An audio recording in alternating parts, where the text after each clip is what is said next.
नमस्ते दोस्तों, स्वागत है आपका मेरे चैनल में। आज की कहानी है कर्मों का फल यहीं भोगना पड़ता है। जैसा बोओगे वैसा ही काटना पड़ेगा। एक बहुत बड़ा गांव था। उसमें एक किसान रहता था।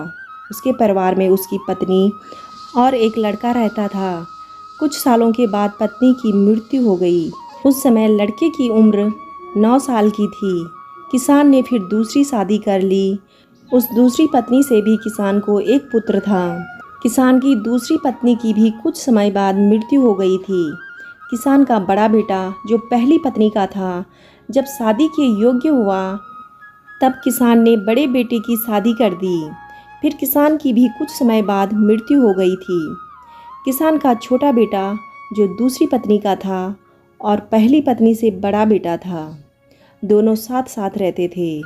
कुछ समय बाद किसान के छोटे लड़के की तबीयत खराब रहने लगी। बड़े भाई ने कुछ आसपास के वैद्यों से इलाज करवाया, पर कोई राहत नहीं मिली। छोटे भाई की दिन ब दिन तबीयत बिगड़ती जा रही थी और बहुत खर्च भी हो रहा था।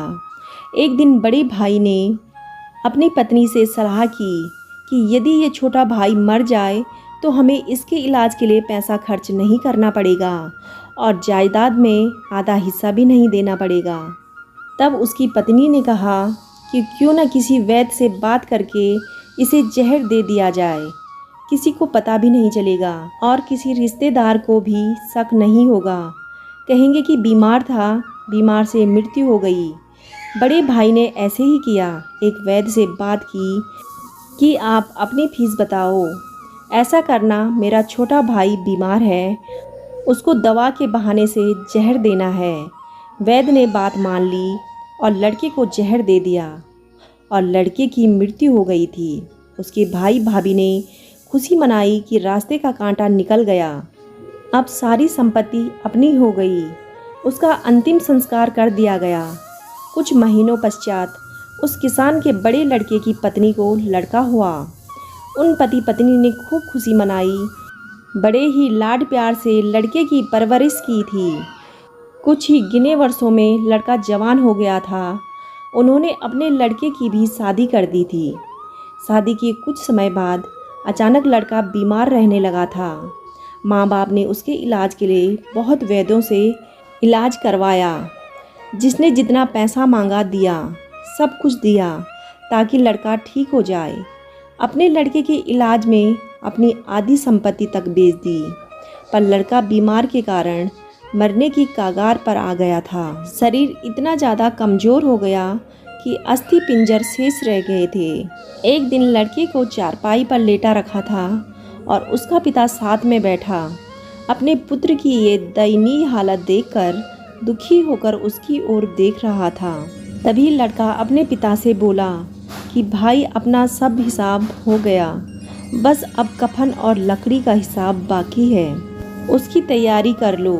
ये सुनकर उसके पिता ने सोचा कि लड़के का दिमाग भी काम नहीं कर रहा है बीमारी के कारण, और बोला, बेटा मैं तेरा बाप हूँ, भाई नहीं। तब लड़का बोला, मैं आपका वही भाई हूँ जो आपने जहर खिलाकर मरवाया था, जिस संपत्ति के लिए आपने मरवाया था मुझे, अब वो मेरे इलाज के लिए आधी बिक चुकी है, आपकी शेष है, हमारा हिसाब हो गया।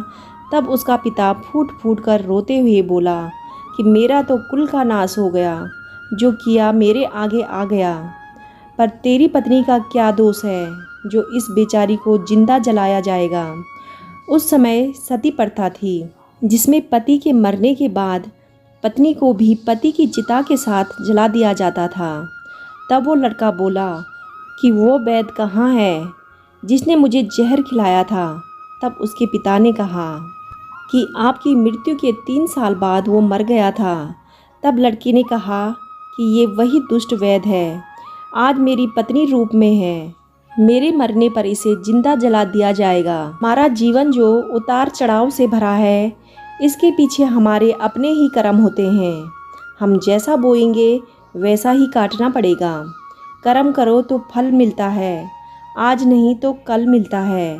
जितना गहरा अधिक हो कुआं, उतना मीठा जल मिलता है। जीवन के हर कठिन प्रश्न का जीवन से ही हल मिलता है। दोस्तों, अच्छे कर्म का फल हमेशा अच्छा ही मिलता है और बुरे करने वाले के साथ हमेशा बुरा ही होता है। कर्मा लौट कर ज़रूर आता है, इसलिए हमेशा अच्छे कर्म करो। दोस्तों, अगर आपको कहानी थोड़ी सी भी अच्छी लगी हो तो वीडियो को लाइक, शेयर और चैनल को सब्सक्राइब करना ना भूलें। कहानी सुनने के लिए आप सभी का तहे दिल से धन्यवाद।